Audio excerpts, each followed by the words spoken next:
Can Doofy find a way to ruin another lucky run? Find out in episode 96 of the Doofy Doo Talk Through of Shiren the Wanderer.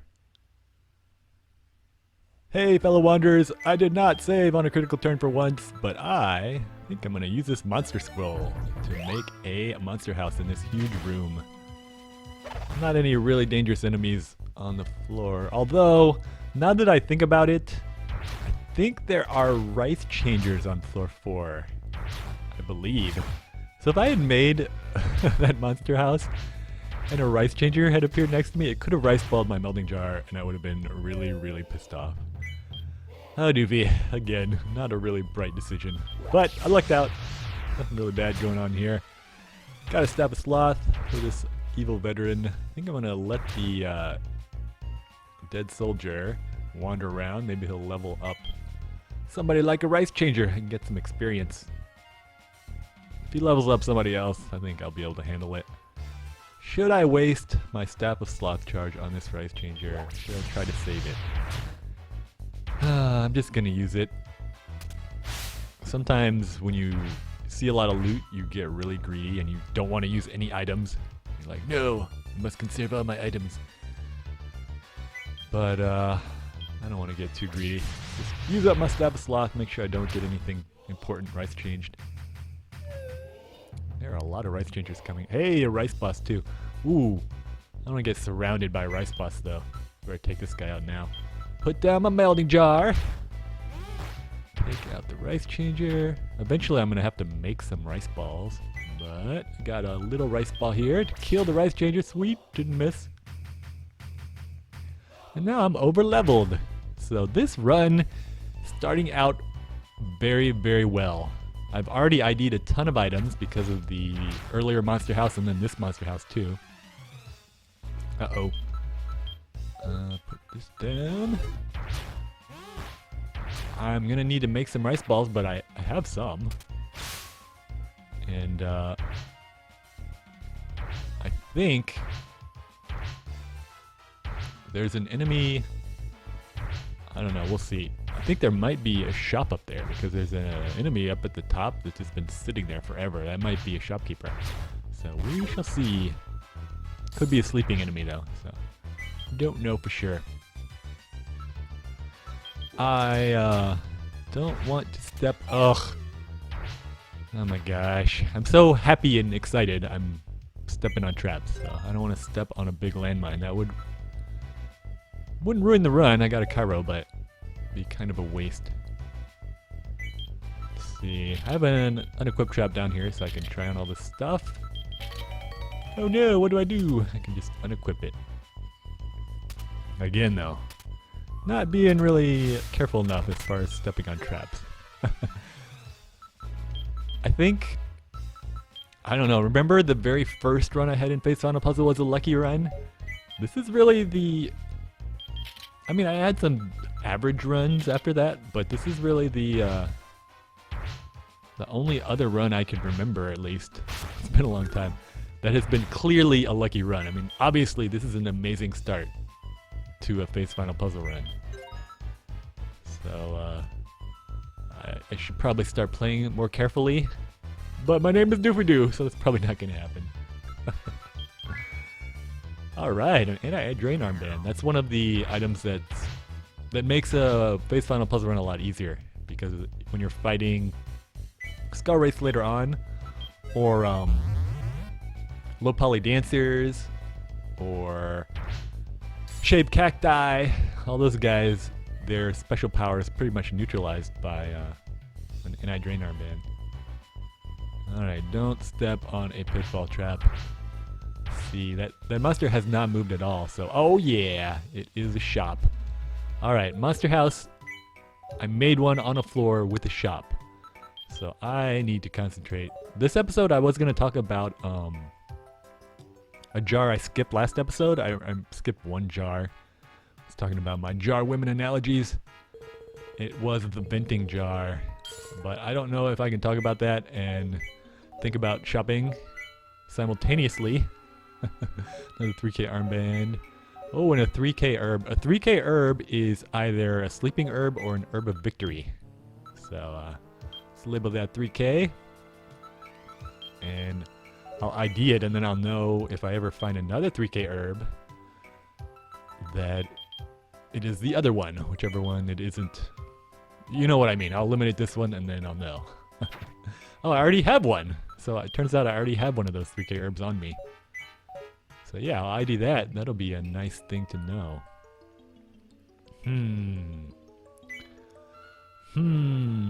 I have a walrus jar. So I might as well steal all the most expensive stuff out of here, huh? And then I'll have to decide whether I want to sell the fancy shield back to him or not. Spike board 2, that'll be good to meld. So, got all the most expensive items in line. His back is turned. Perfect chance. Of course, it doesn't matter if his back is turned, but it just makes me feel better. No chance he's noticing that I'm taking all his best items. This guy's a worse memory than me. Like, didn't I used to have a fancy shield for sale? Oh well, I'll just buy it from this guy. Fancy shield is actually a decent shield to put into a strengthening jar because it has a high max. It's important to keep an XP shield or two around that have a high max just to test out possible strengthening jars. So, I don't know if I want to sell it or not. I have a lot of money. You can see max 30, so that's pretty good even though it only starts at 1. I do want to buy that Crescent Arm and 3K Herb though. So I'll probably end up selling the fancy shield. This episode, while I do some important purse rummaging, I'm gonna go over the venting jar. The venting jar is like a woman that has a trigger, and this isn't like the change jar, like a person that's just moody and randomly in a different mood depending on who knows what. This is when there's a specific thing that sets them off, and the average person has a yeah, by that, not enough room. I'll come back. I need to find out what that herb I have is, and then I'll know what this one is. Even if it's just a sleeping herb, I think I might still buy it. I don't know if I should have really sold that arrow though. I should have just put that arrow in my change jar. I don't know what I was thinking. But yeah, sometimes someone has something that just sets them off. I used to have a girlfriend, very sweet, nice girl. But if, ooh, that 3K is an herb of victory, so I definitely want to go back and buy the one in the shop. So I am glad that I sold that fancy shield, because I needed the money. Now, should I give the 3K armbands individual names? I kind of want to start playing this run a little bit more carefully, and normally I would name every 3K armband something different, so it would help in the process of elimination as far as telling what they are. Because if you step on a trap, you know, you can eliminate, oh, if I step on a confused trap, it's not a armband of calm. But that's, I don't know, that's a little bit too much work, so I think I'm just going to name them all 3K, and I'll figure it out as I go along. I don't know, if this run gets hairy later on, then maybe I'll be more careful. But yeah, this girl, very sweet, nice girl. Anytime I got lost and I went in a circle, like we'd come back to the place that we started out, whether we were walking or driving, whatever, this girl would go off on me. She would turn into some kind of demon. And every person has a trigger, and if you're dating someone, you need to figure out what those triggers are and avoid them or find out the cause. I found out the cause later on was that she felt like she wasn't going anywhere in her life, and she felt like I wasn't going anywhere in my life, and so that kind of like set off a switch in her brain when you get lost and you come back to where you are, like, we're not going forward, we're not doing anything. You might feel similarly if you die after having a really great start in a phase final puzzle run. Don't worry, there's no way I can die on this floor. Almost. My biggest decision now is, do I want to make a really, really good shield? Or I have the equipment to make a really awesome weapon, or I could make kind of an average weapon and average shield. So I don't know exactly what I'm going to do yet, but I need to run back and forth for a little while. I could sell this knockback stuff, make some room, but I'm going to shove it in my change jar. So maybe it'll make something cool.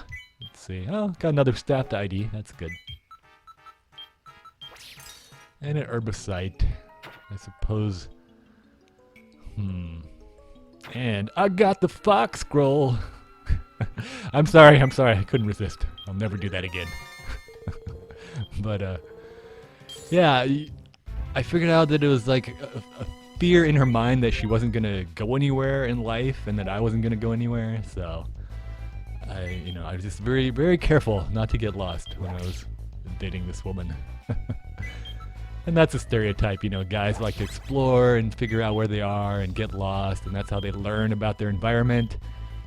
And women just like to get to what they're gonna do. They're on a mission, so they don't like to waste time. Not all people are like that. Sometimes it's reversed, but that's the stereotype, and it was definitely true for me. So that was the trigger. She was like a venting jar. One little stumble, one little mistake, and then she went off. That's the last jar I'm going to talk about. Now that we're done, officially, with that comparison, talking about love and Shiren the Wanderer, or at least relationships and jars, I'm going to start talking about money.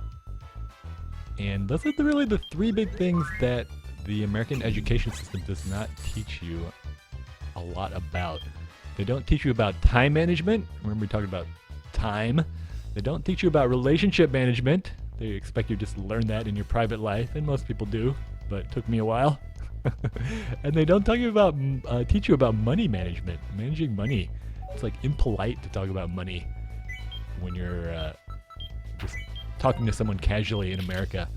And that's very different from what it is in other countries. In Asian countries, people are constantly talking about money to the point where it's kind of annoying. So I wish there was kind of a balance between those two. But Shiren, more than other games, again, teaches you about how to manage money. And you can see right now I'm carefully managing my resources because you have limited inventory and because money is hard to come by. It's not like every enemy gives you money. In a typical game, you realize, oh, if I just keep killing enemies, I can make as much money as I want. Money is kind of unlimited. But not in Shiren the Wanderer. In the beginning of Face Final Puzzle, just like in the beginning of life, it's difficult to come by money, and money is very precious because I really have to think about the cost of buying something, because that means I won't be able to buy something else that might also be really useful. And that's a concept called opportunity cost. Alright, you can see I have tons of shields, tons of weapons. I need to use my melding jar. I have beaten Face Final Puzzle not using a melding jar. You can tell that severely constrains your inventory because you have to carry a lot of equipment and switch between them a lot. But I did it just for shits and giggles a long time ago. I'm not going to do it this run. I'm going to use my melding jar. I've decided I'm going to make a pretty awesome weapon and a decent shield. I'm just going to make an armor ward with a hide shield so it doesn't decrease my hunger rapidly. That way I will be able to kill most enemies with one hit for a while, and I'll also be able to take some damage even though my shield isn't going to be amazing.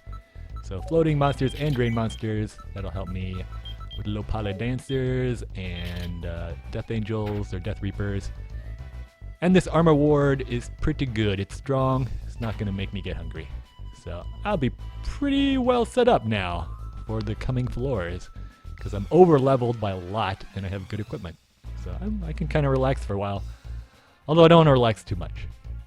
So yeah, opportunity cost is the true cost of buying something. It's not just how much you pay for it. You can see I took a long time shopping in that shop. Here's some opportunity cost too. I am going to try to get some rice balls. I could lose some really great items here.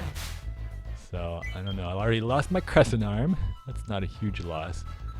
Let's save this spiked ward because that'll be good to meld later on. Save my bronze ward because that'll be good to test out a possible strengthening jar. Definitely the herb of victory I want to save. Crestron's important. Gotta save my Cairo. Notice how I did not put the Cairo down right away. Cairo's not super essential. As long as I don't step on a big landmine, I think I'll be alright. And there we go. So perfect. He rice balled everything. And he gave me another rice ball. So I got lots of rice balls, good equipment, over leveled. Oh, and there's a dead end. I think I'm gonna chase down this pickpocket, get my money back too. Pickpocket, you better have my money. Pickpocket better have my money. That's right, Doofy Doo is Pimp of the Year. But I am going to chase him down into this dead end and get some money. I have a lot of money, not enough to buy a strengthening jar, but certainly I have quite a bit of money considering all the equipment I have. So I am in a very, very good spot here. Only on floor 4 too, a face found a puzzle node. I ID'd a ton of staffs and herbs and scrolls. That's really important too.